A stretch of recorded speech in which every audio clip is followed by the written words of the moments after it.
then the act of creating is also the creative act, because something happens in this act that we can't control, and this is what we experience as we are like kissed by creativity. We are in a flow state, and then it's not only that the product of our creation takes up a life on its own and is autonomous in a certain way, but also the creative act of creation also takes up a life on its own and sometimes controls us rather than us controlling this act. It's also giving up control is, I think, creativity. Hello, and welcome to Artists Like Us, where we explore the creative journeys of those you might pass by every day, your neighbor, your coworker, your best friend. We're here to shine a light on the artists among us, the ones balancing their passions with the sometimes pleasant and often harsh realities of life. I'm your host, Janita Richards, and today, together, we'll dive into the stories, struggles, and successes of the creative souls who may not be household names, but who make our worlds more vibrant. Let's discover the artistry that surrounds us with the artists like us. And today, like a remix, not quite an artist, we will be sitting down with Georg Spoo, who is a doctor of philosophy working in the area of epistemology and social and political philosophy. He works as a philosophical consultant for businesses and organizations, and today he's gracing us with his presence so we can break down the philosophy of creativity. Thank you so much for joining us. Thank you so much for having me. This is already fun, and I'm very much looking forward to talking to you about all these topics. I guess, let's get right into it, though. So we're talking about the philosophy of creativity, and I'm thinking that so many artists I know are drawn to philosophy, like in some way, form, or another. Why do you think that is? That's a very good question. I mean, I always, as a philosopher, I love to hear that people are drawn to philosophy. I think because philosophy promises the unknown, promises discovery, adventure, maybe even danger. And I think that art and philosophy have a lot in common. As also art and creativity, and philosophy and creativity have a lot in common. And I think it's about moving away from the established, from the status quo, from the known, from stereotypes, from rules, from the frameworks within which we exist, and explore the edges of life, of existence, to express what is sometimes very difficult to express, and explore the periphery of life. And I think this is something that philosophy and art have in common. Also the playfulness. I think at the end of the day, philosophers and artists are creatures who love to play. This is very true. I often call things playtime. What you just said, you said to express things that are sometimes difficult to express. Now I have a difficult question. What are some of those things in mind that you say are difficult to express? Let me maybe start like this. I think that in our lives, we very often operate within certain systems, set of rules or frameworks, and they usually make our life easier. They reduce the complexities, the ambiguities, and it's easier for us to operate and to get through the day when there is a certain set of rules that more or less tells us what to do. But I think all these frameworks, rules, systems, they are grounded upon certain conditions or presuppositions that can't be reflected within these frameworks or within these sets of rules or systems. And this is where philosophy comes into play. And let me just give two examples, because I think this is both true for our commonsensical beliefs, but also for sciences, for instance. Biology studies organic life. But in order to be able to study organic life, we have to presuppose that something like organic life exists, and also that science or truth is possible. If organic life wouldn't exist, biology wouldn't make sense. And if science or truth would not be possible, biology also wouldn't make a lot of sense. So in order to be able to do biology, we need to presuppose that organic life exists and sciences or truth is possible. But we can't really prove whether truth exists or whether organic life exists by the means of biology. It's just something we need to presuppose this, we need to take it for granted in order to be able to do biology.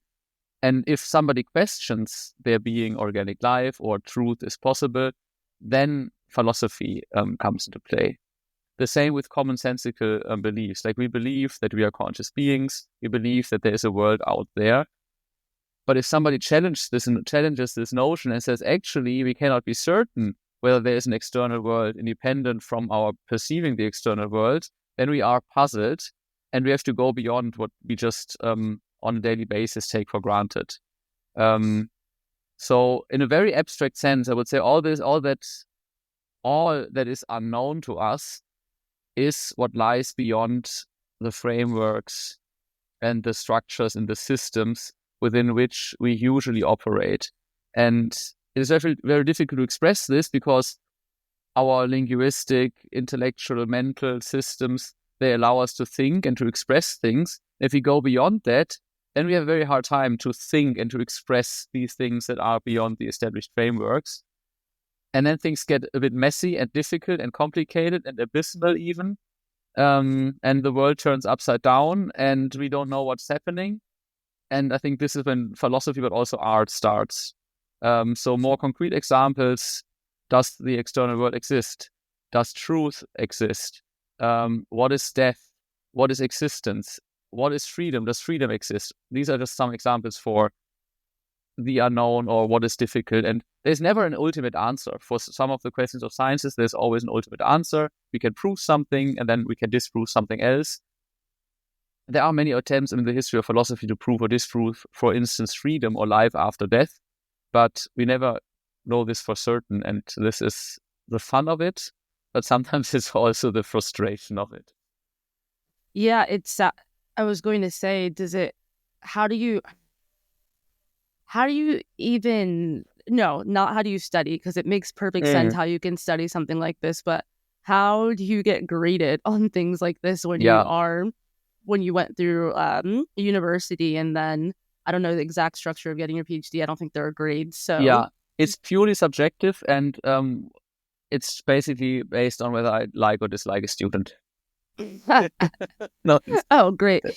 No, it is. It's a very good question because it is difficult. Let me add on a question to that too, just Please. to add it to more like post grad and stuff. But how do you kind of decide then when someone is a quote unquote good philosopher or a bad philosopher? Yeah. I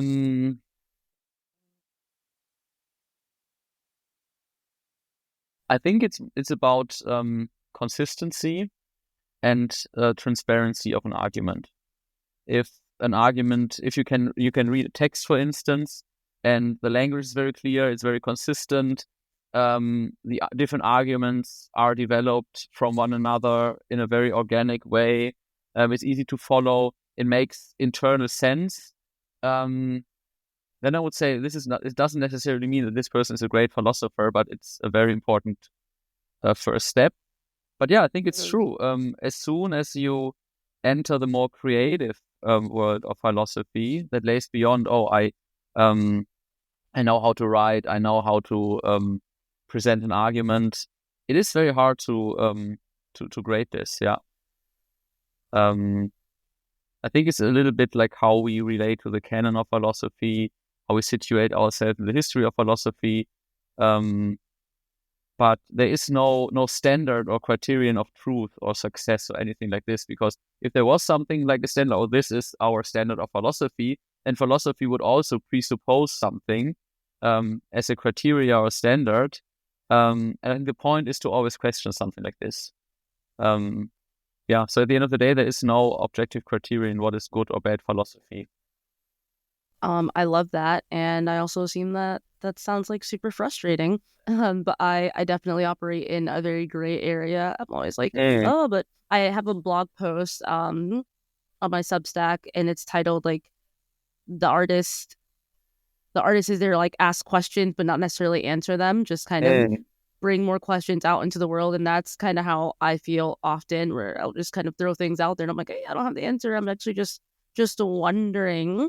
But going back to you're talking about being able to present arguments, what would you say are some of the arguments for, or not for, but the arguments around creativity in the philosophical world? What is very interesting, there is not a lot in the philosophy world about creativity. In the history of philosophy, you find a lot of stereotypical views of creativity, actually. I would say stereotypes are the common enemy of both philosophy and creativity. So it was very surprising to me when I went deeper into the history of philosophy, what philosophers say about creativity. They still have this idea of creativity is a godsend. It's something sacred, something that we can't fully or can't at all understand. It's a gift of geniuses. All these ideas you can find there. And I think this is not a very philosophical, but a very stereotypical or also very traditional view of creativity. Why do you think it is that way? Yeah, I don't know. That's a good question. Maybe philosophers are a little bit scared of creativity because Ooh. philosophy is a rational endeavor. We use concepts. It's not very, I mean, of course, intuition also plays a certain role, but at the end of the day, we have to be able to um, put forward our arguments, our intuitions in the form of concepts that we can rationally understand. And I think creativity has this very strong intuitive dimension. It's hard. It's not about coming up with concepts, and it's very hard to rationally understand or conceptualize creativity. So I think some philosophers were tempted to just push it into the realm of irrationality, and then we don't have to deal with it any longer. Well, what would you Yeah. define as creativity? I mean, you could start with the broadest possible definition and saying being creative means to create something, being it an object or an idea Hey, you or can't whatever. use the definition that's in the word. Yeah, exactly. I mean, maybe that's a fair point. So you could say to produce something, but to produce just That's something. cheating too. I know. Okay, so philosophers are just cheaters. It's the word is out. I And got it. we're trying our best to hide this fact from the public. You hear it here, folks. We've got them. Yeah, but I think it makes sense to bring about something. You would probably also say that it's cheating to bring about something novel. I'll let that one slide. Okay, good. Thank you. To bring something novel into the world that didn't exist before. This, I think, is the broadest possible definition. It's probably a little bit too broad. I think it's also like, so this is one part of the definition. The second part of the definition is this novelty that you brought about wasn't created by simply following rules. If I have an instruction of how to build a bed or a bookcase, I buy it at the IKEA, and then I come back and I have the instructions of how to do this, and then I create something. But it wasn't a creative act because I was simply following existing rules. I created something, but it was not creative because it was not novel.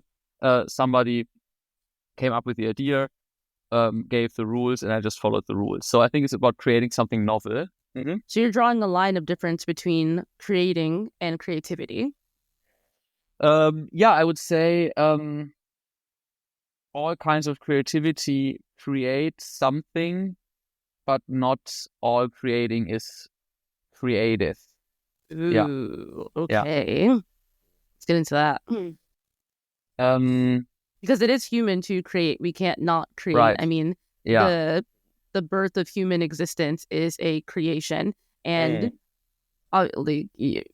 arguments, depending on what you believe, you can say that none of us have been here before, so the creation of us is a creative aspect, but it's still life, which has always existed.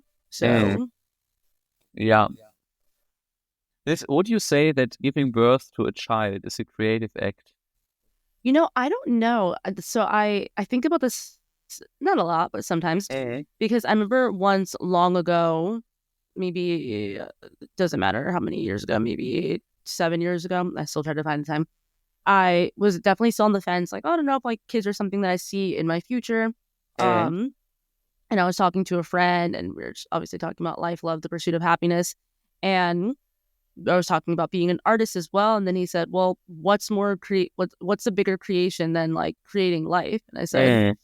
wow, well that is something to think about that I've never thought of that way. That wasn't what totally sold me on having kids. I do want to have kids now, but I do think about that. Like you are, especially as a mother, you're gestating that being inside of you, right? For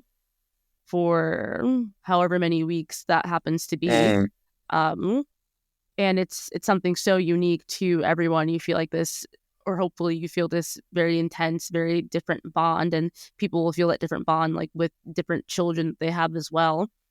But is it a creative act? I don't know. I want to say yes, from just what we've talked about, what maybe the definition is. I want to Mm. say yes, because all human life is unique, new, and different. But Yeah. could say no, because I also think that all human life is not unique, new, or different. Mm. Mm. Yeah, that's very interesting because you even could say nothing is really new and unique. Yes. Everything is a variation of something that already existed. So maybe no one is creative. I don't believe in God, but if somebody believed in God, then they could say, oh, the only creative act was the creation of the universe. And everything that came Pretty afterwards is creative. just a variation, a repetition of this original act of God. And human beings try to imitate this. And they have the hybris of saying, oh, we are creative, but no, they're not creative at all. But this is not at all my view. But based on our definition, I fully agree with you. We should say giving birth to a child is a creative act, but just intuitively, and this is not yet a full philosophical argument, intuitively, it would feel a little bit weird to say giving birth to a child is a creative act. It's like, oh, I was an artist when I gave birth to my child. If somebody would view themselves like this, I wouldn't challenge this at all. But it just feels a bit weird. Like, oh, I'm creative. I create this work of art, and then I can destroy it or put it in my living room or sell it. It's But I mean, my people product, do but that with kids. yeah, but we would probably say this is ethically wrong, but we would not say it's ethically wrong to sell your art. Mm-hmm. But if you sell your kids, like, come on, it's No, with creativity, absolutely. with creative acts, it's like the outcome is a certain product that is maybe in a certain way dependent on us, and of course the kid is always the baby is also dependent on us for a certain amount of time, but then it should have its autonomy. And also artworks have their autonomy in a certain way. They're also independent from the artist, but in a different way than a kid is independent from their parents.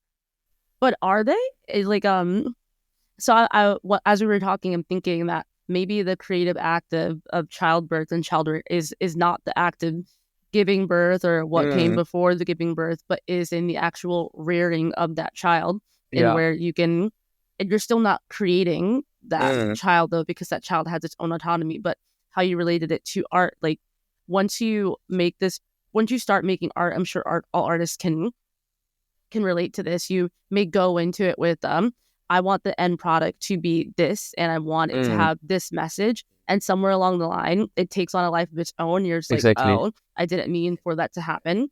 And Yeah. then at the same time, once you put your art out there, or even once you invite one person to look at it, it no longer is yours anymore, because Yes. everyone's going to interpret it in their own different way. And you can't hold on so tight to, well, this is what I meant. And you can't do Mm. that with children either. Yeah. Yeah. But wouldn't you say exactly in this moment you have a certain intention and then you create something, and then something else happens in the process of the creation of the artwork where you can't control it anymore? And I would say this is exactly where creativity takes place. Mm.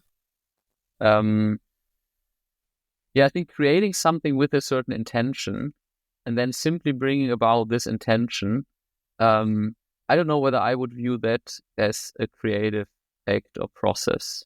Um, Interesting. because it's too controlled. I know already what I want to create, and then the creation is just the actualization of the original idea. And then maybe the original idea was the creative event. Like, oh, I have this intuition, I want to create this artwork. Okay, let's do it. I know exactly what I want to do. But then the process of creating this artwork is just the actualization of the creative idea. But I think usually people have So this. now there's a difference between creativity, creating, and actualization. Um, the question is, what is the side of creativity? And Mm, I'm not saying that that the act of creating an artwork necessarily has to be the side of creativity. Maybe we had an intuition, and then this was the creative event or creative spark, and then we just actualize it. We manifest it in an object, an artwork, for instance.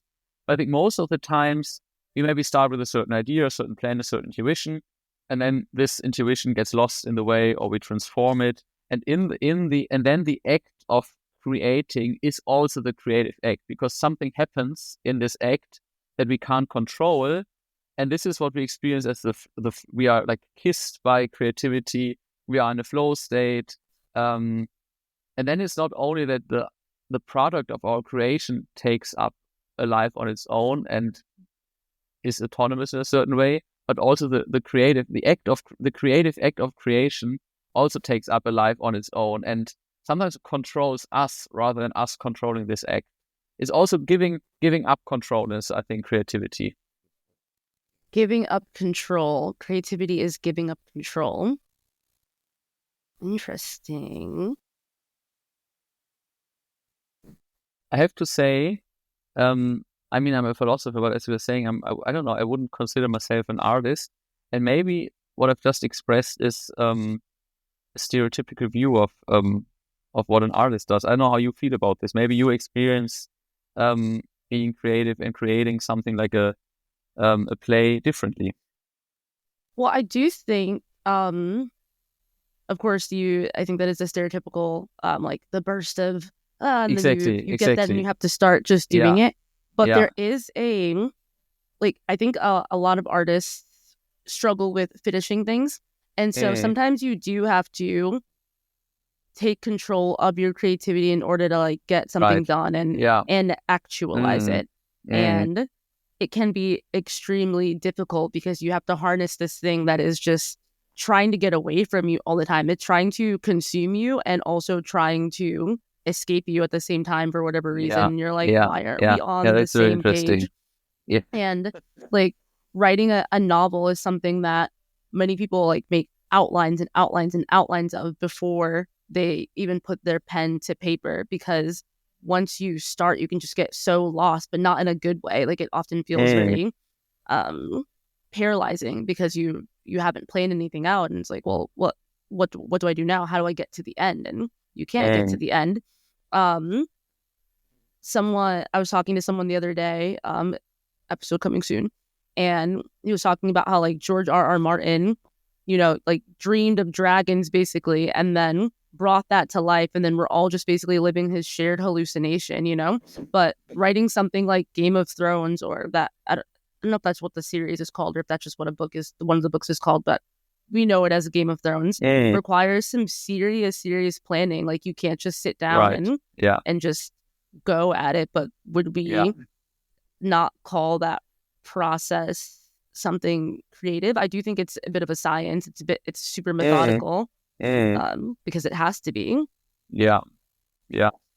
And I think that can also lead to a conversation of like commodification of the arts, which is Mm. so hard. But Yeah. also it feels good to finish things. And It sometimes if does. you don't really grab onto that and sit down and make a plan, you won't finish it and Yeah. you could feel bad. Yeah. This is, I think, why I want to stress that creativity always has to do with something, has something to do with creating something. Because just like, oh, I'm creative, but I never finish my art. It's all my art is unfinished.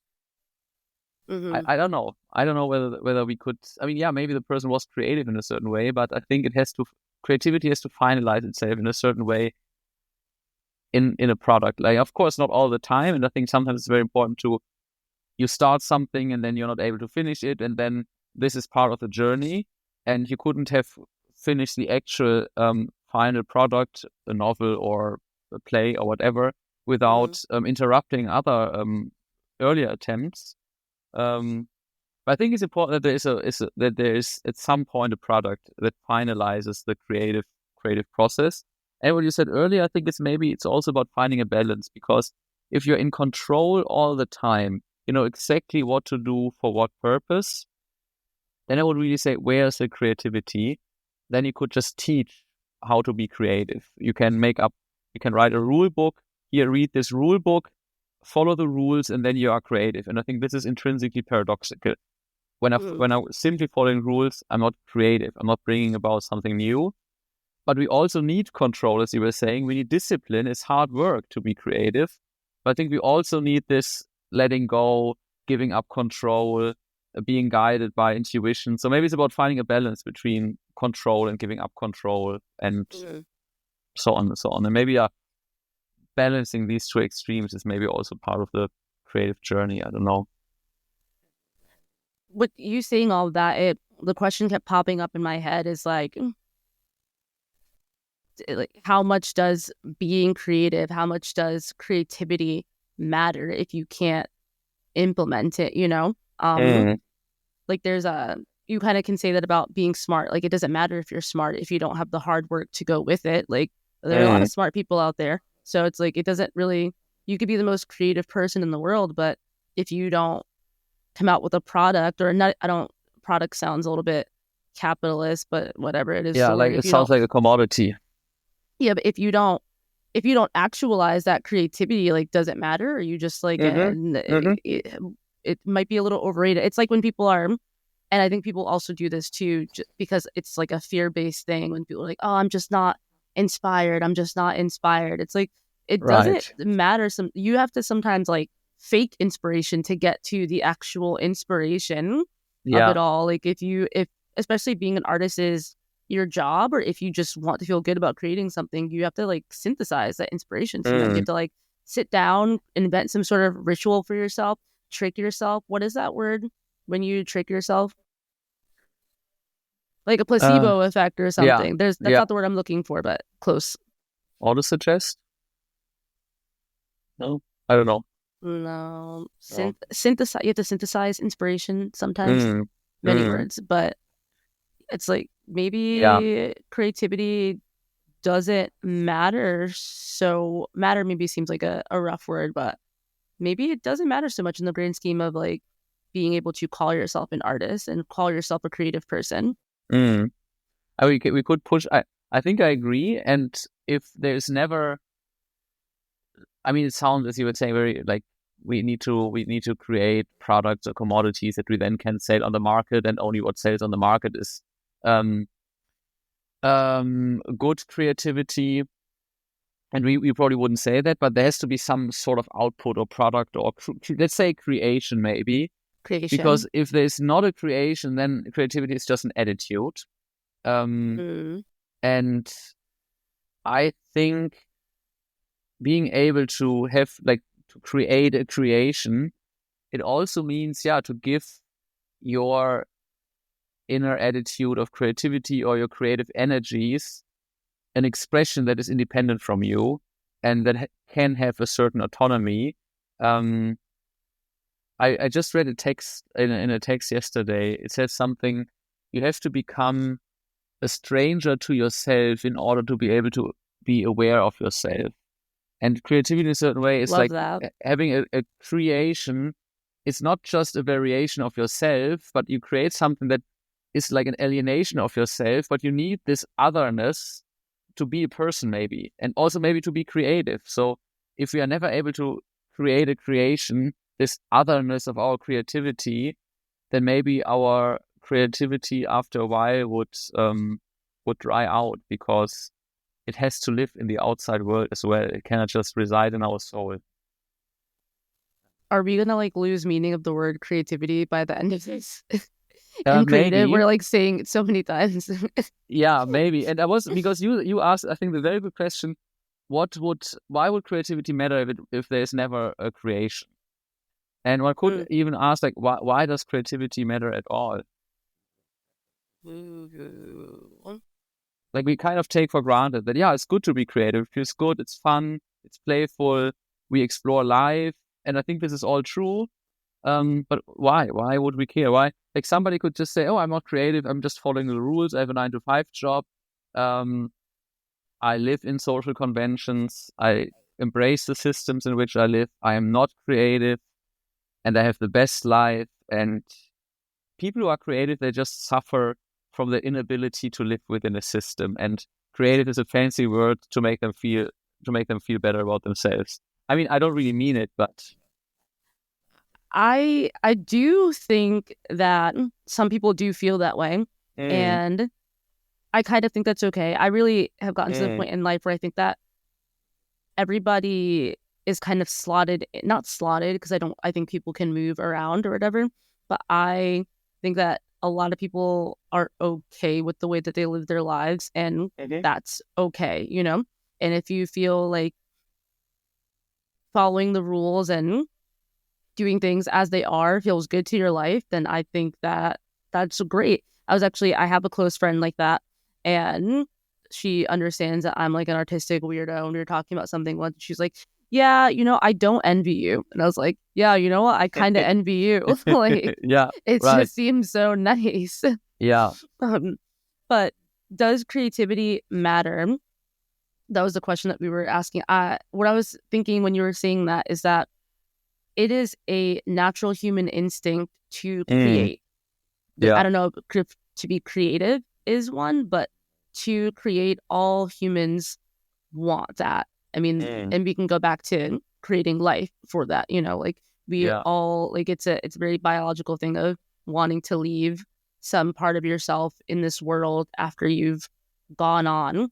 And I think artists do that by way of course, like books, poetry, the movies, things like that. It's like this burning to put something out there. But I do think it's a very human instinct to create. Yeah. So why does everyone not be creative? But I guess the question is everyone creative also? Yeah. I guess in their own structures, everyone might be creative. And are people who are not creative, are they suffering?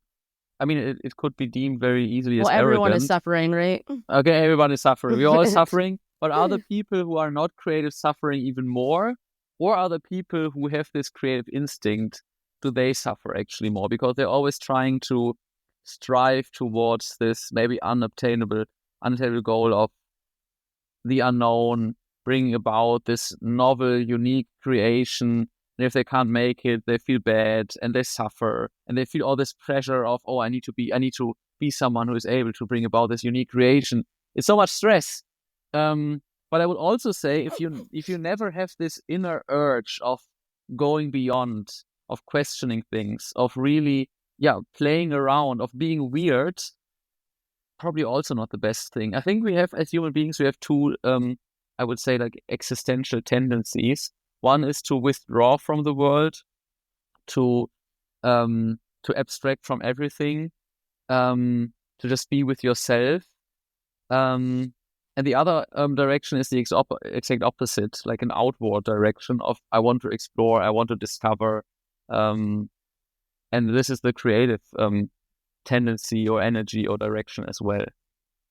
One is trying to go back to the uterus before birth and being a human before birth, and the other one is the direction towards the cosmos, the universe, and the desire to be the whole of the universe. And I think this is the existential desire behind creativity, to feel connected with everything. We can never fully achieve that, but maybe we can get there and feel a little bit more connected to other things, beings, objects, thoughts, feelings.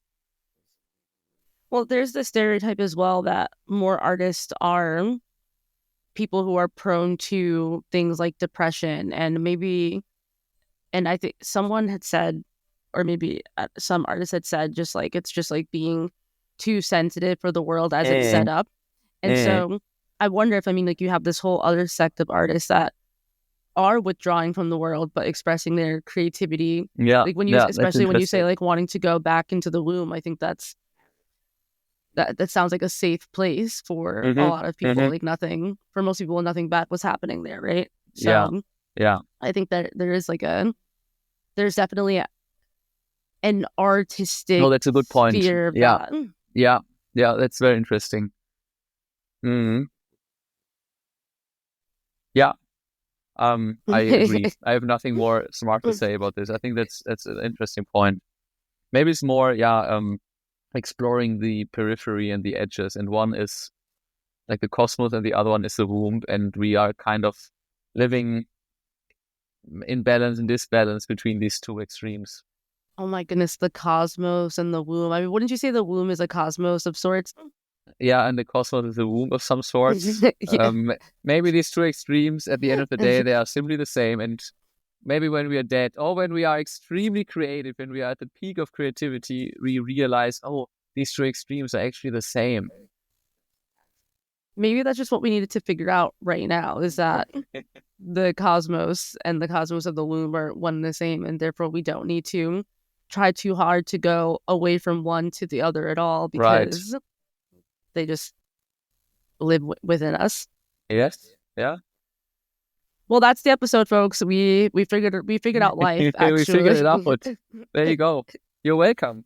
Yeah, thank you so much. Think of us next time you experience a creative boost. No, I don't want to end there. I do want to ask you, when is the last time you feel like you've been creative?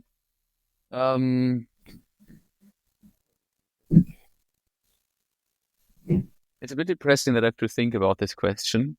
I don't think so, because I don't think it's depressing, because when I asked that, I started to think myself, and I was like, I was thinking, because I think also asking that question, it can feel like when is the last time you created a piece of art or whatever, but it could just be a creative solution to a problem that you had, it could be, instead of taking this train that was on the map, I took a different route that I know would get me to the same place.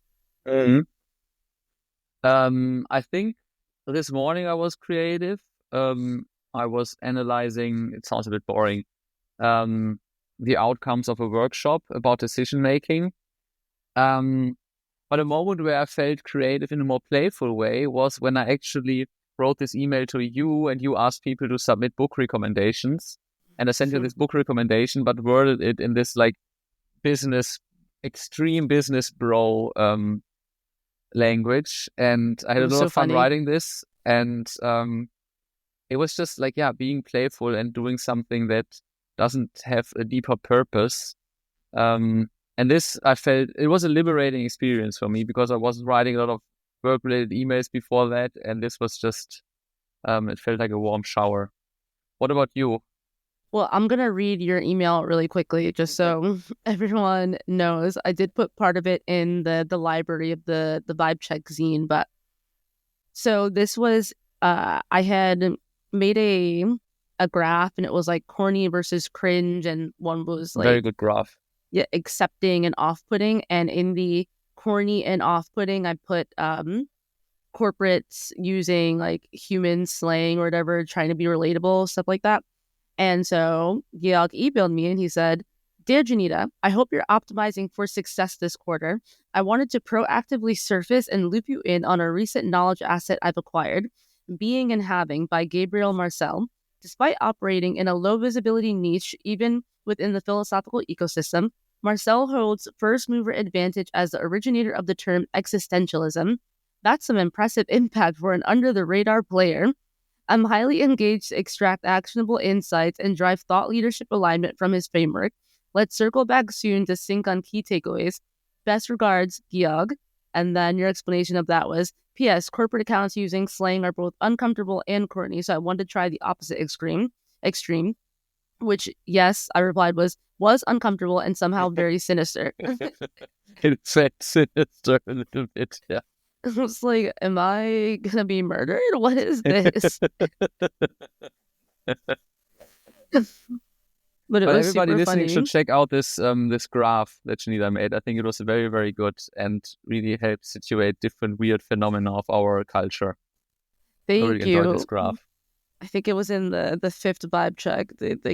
I'm putting out too many of them. When is the last time I was creative? I feel like, well, I did actually, when I said using the example about the trains, I did do that today. I took a train that wasn't on the map, but since I kind of get the train systems, I was like, well, this will get me there. I was uptown, so I took the B. It was like take the A, and I was like, well, the A's not here yet, so I know I can take the B one stop and then take the C the rest of the way, and everything will be coming up roses. And I think everyone living in New York, please just get to know a little bit about the subway system because it will change your life. Like you don't have to be relying on these phones and stuff. You just need to know like what goes to 14th Street because they all pretty much go to 14th Street, and then you need to know like where they go from there and the colors, and it just makes things a lot easier. You don't have to be stuck in your phone. And But even if you encounter difficulties, I think it makes sense sometimes to get lost in the city. yeah, it's a grid system. You can't really get lost. Like you'll be Yeah, fine. unfortunately, yeah. Sorry, You'll go on. be fine. I actually feel like I haven't been very creative recently because I've been in more of the planning phase. Like when I finished this play and now I'm doing rehearsals for it, and I'm in rehearsals. We're going through blocking. I have my amazing stage manager who I talk about every single day, who does more of like the logistics, the plannings. But then I'm there and I've already created this thing. I've created the play. I've made the words, and now I am having that creativity, or that creation rather, be developed in a different way and through other people's creativity, like the actors, and I'm just kind of overseeing that in a way. For my directing style, I'm not like a super huge stickler. I choose actors that I like the way that they've interpreted my words. I trust them. I'm not going to over direct. And I think it's also because I'm an actor myself, so I know I like to play, so I give them just as much as they need. I answer the questions that they have, but I'm letting them just kind of do their thing. I'm just saying I'll say this is what has to happen in this scene in terms of like this person needs to leave and this person needs to come out, or like we need to work with these props. But other than that, I want to just see what comes out of you as you're reading the words. So I feel like I'm not being creative right now because I'm more guiding other people's creativity in a way, or facilitating. I'm not sure what word I would use for this. Directing people's creativity. And I think because of that, I have to put my own creativity to the side, or else it becomes a little bit too jumbled. Like I've already made the creation. I can't keep creating on top of that, on top of that, on top of that, now that I have more people involved. Yeah. Well, this makes perfect sense. But while you were talking, I was wondering, aren't you also at least creating something? You're creating, if you like, the space that you give to the artists. You don't overwhelm them with directions, but you make space, you give space, and usually we think when we create something, it has to take space. But maybe there's also a way of creation that is not taking but giving space. And this is exactly what you're doing, it seems. Yeah, I would say that I'm creating or fostering a creative environment. Yeah. For, and one that's safe. That's very important because you have to feel that way in order to play. We actually haven't talked about that, like and we can talk about so many things for so long, but like the necessary feeling of safety in order to play and feel creative and to create things. Because you can't, when you're stressed out, I mean, that kind of comes into the whole, when people feel like they need like inspiration to strike, it's usually because they're stressed out about work or something or other. They just like feel uncomfortable in their body. And yeah, I mean, we always talk about that as artists, and it's kind of a corny thing because it's so overused now with the internet, but like a safe space, but there is really such a thing as a safe space, like especially in an acting environment, because you're being so vulnerable with one another, even if you're not tapping into your own feelings. You have to feel good about like, oh, I have this instinct to make this really big, but I don't want to be like laughed at. Obviously, if it's comedy, you want to be people to laugh with you, but you don't want to be laughed at. There's still a difference there. Yeah. And you have to feel safe and good to make this choice. And then as an actor, when you are in the audition arena, it doesn't always feel so safe because it's so stressful. So you have to kind of like learn to take that feeling of safety that you've cultivated with your peers and hold it with you while you're in this audition space. But then once that's over and hopefully you get the gig, you kind of release that because you have to now cultivate a different space of safety with these brand new people, and it all has to come together. It's all Yeah, crazy. very interesting. I think this safety aspect is super important. And while you were explaining this, I wonder, is creativity also a luxury? Like certain basic needs have to be satisfied so that I can be creative if I'm struggling and trying to simply survive in the literal sense. I don't know whether there's space for creativity, but also can there be too much safety? I think also creativity, especially when it comes to acting, has something to do with courage and to attempting something that might make you feel super uncomfortable, but this is exactly what is needed to bring about something that really touches people, that goes beyond established framework structures of what people usually expect in a theater, for instance, or from a theater play. There are all these stereotypes of feelings and emotions, and you try to break through that and to genuinely express your soul and take your soul from the inside and show it to the world, and which is potentially very unsafe. But if you try to play it safe all the time, then you never break through this barrier, and people are maybe a little bit amused but not really touched. Well, I think there's a difference between playing it safe and taking risks in a safe environment. I fully agree. Yeah. But I want to go back to what you said about, do you need your needs met to be creative? Because at first I was thinking, yes, maybe that's the case, but also in times of strife and war and famine all over the world, Right. I mean, it's creativity and hope that keep people inspired and pushing on to the next day and stuff. So I don't know. There's a German saying, it's called Not macht erfinderisch, which means what's a good translation? If you are in danger, then you are most creative because you need to come up with spontaneous solutions. And we would probably prefer a different scenario, but maybe it sounds a bit cynical, but maybe there's some truth to it. I don't know. No, I mean, that makes sense. Because your survival instincts are kicking in. It's like, well, how, and that's whatever scenario, like, in with that saying, but it's like, how do I survive this? Because following the rules isn't going to work this time, which goes back to what we started with about like creativity and not going by the rules of everything. No, totally. I love when we circle back to things. I also like that. Yeah, maybe chaos. I mean, it seems we need some sort of safety, maybe, but also maybe chaos around us that annihilates all the rules. Can be helpful. But also on this, because you got back to the rules topic, I think there's also a stereotypical view of creativity that says creativity is against rules and opposed to rules, and maybe being creative means to destroy rules. And I think that's not true. I think if we simply follow rules mindlessly, then I think it's fair to say we're not creative. But we can also operate within a system of rules, the rules of acting, the rules of writing a novel, the rules of creating art, whatever, and still be creative by expanding rules or changing rules. And we still accept the confinements of the system, but we just change some rules in the system, but we accept the system as such.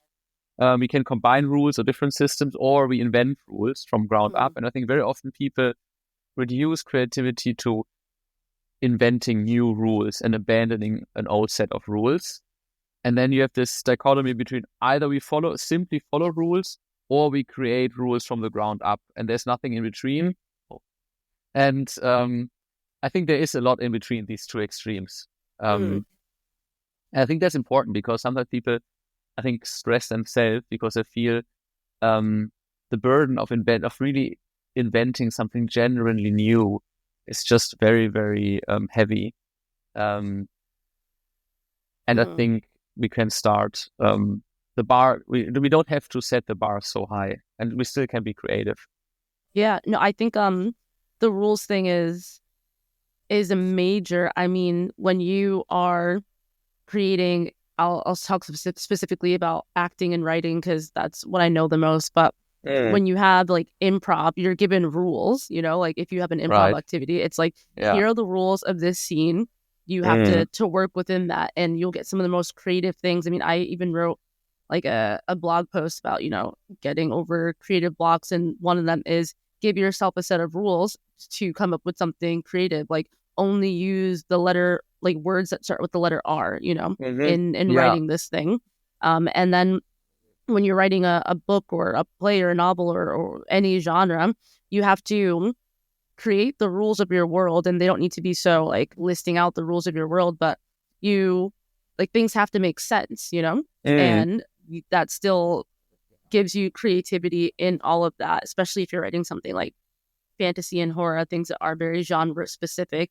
You create rules for your monsters or create rules for how time travel happens in that, and you can't go against that because it's almost it almost like cheats your audience if it's like, oh yeah, here are all the rules up until now, but because I couldn't be creative enough to figure out how to get this main character out of the situation within those rules, I've broken the rules in like a really cheap way. Yeah I think that's a very good point, because very often people think breaking the rules is more creative, but sometimes you need more creative abilities to solve a problem with a given set of rules. I think that's a very important point. Yeah. And I think it also depends on the situation. Sometimes it is maybe even impossible to come up with a solution within a given set of rules, and then it is creative to break these rules or invent new rules. But I think it depends on the problem or the context. But it's interesting because we said chaos can be a good condition or environment of creativity. Now we're saying rules are maybe even a necessary condition or environment of creativity. It seems it's very hard to really tackle creativity and clearly locate it and give conditions. You can't give rules of creativity. That's also clear. It's also hard to reduce creativity to a certain act or profession or area or domain. It's very, very fluid. And we can talk about it because our conversation makes sense, but we cannot really like pinpoint it. There's going to be one last final question, and we have to not talk about it for too long because we're already at about an hour. But I think you're going to find it very difficult. Can robots, AI, the computers, be creative? I have actually an answer to this question. Maybe I'm too presumptuous. Maybe two answers to this question. I think when we define creativity as expanding rules, existing rules, changing existing rules, and combining existing rules, this is something that AI or robots can do. In really inventing new rules, I'm not so sure. Maybe I don't know enough about AI. But I think what is also part of creativity is, so in this sense, I think robots and AI can be creative. But I think it's not just about changing rules, expanding rules, inventing rules, combining rules, because we can, as a thought experiment, think of a system that doesn't make any sense for us, but in itself is completely coherent and it works. And there are just arbitrary rules. The system works, a robot came up with this system, but we don't understand what the point of this system of rules is. It doesn't really relate to our life. That means it is not meaningful to us. And then, of course, maybe the AI created this amazing system, this sophisticated system of complex rules, but it doesn't have any meaning to us. And I think what is important when it comes to creativity is not simply about creating, inventing, changing, and expanding rules, but it's also about making these rules meaningful to us as human beings. If I'm an artist and I, let's say, in quote unquote, invent a new style of art, and like expressionism, for instance, the first artists who painted expressionistic paintings, they established a new set of rules of how we can do art, but also the artwork meant something to us. It has something that it could tell, or it helped us to understand ourselves in the world better. So it carried meaning with us. And if a creative product or creation doesn't have any meaning, then it's kind of, pointless. And I think creation of meaning is something that has to come with the creation of rules in order for us to call an act creative. And this is, I think, what only human creativity can do and not AIs. Because at the end of the day, it's always us humans who have to make sense and create meaning based on a product and outcome, rules, and so on. I think this is not something a robot can do for us. It's always us to make this. Hell yeah, brother. Thank you so much, Georg, for sitting down with us today. We're so excited to have you at the salon, which is, by the time this airs, will be by the time this airs, will be happening tomorrow on Wednesday. So, oh, wow. I know, right? So crazy. And you'll be talking about the self, ... and other drugs. And will be happening at a nice little wine bar where they will be selling drugs if you consider alcohol a drug, which I kind of do. It's definitely the strongest drug, and one of the strongest drugs, I would say. Yeah, it's the most popular. Yeah, and it can spark creativity. And but can't they all, except for like... Or not at all, who knows? But this is a topic for a different conversation. Maybe tomorrow we can talk about this. Maybe tomorrow. Yes. Thank you That was so much fun. Georg. It was really great, and I loved this conversation a lot. And I can't wait to see some of or all of the listeners tomorrow. Yeah, thank you, Sweet. And see you later. Thanks for sitting down with artists like us. I'm Janita Richards, and I want you to be inspired by the life that's lived by you, because of you, and all around you. Do you know the perfect guest for us? Drop me a line at janita@cabbagehouse.xyz and let's chat.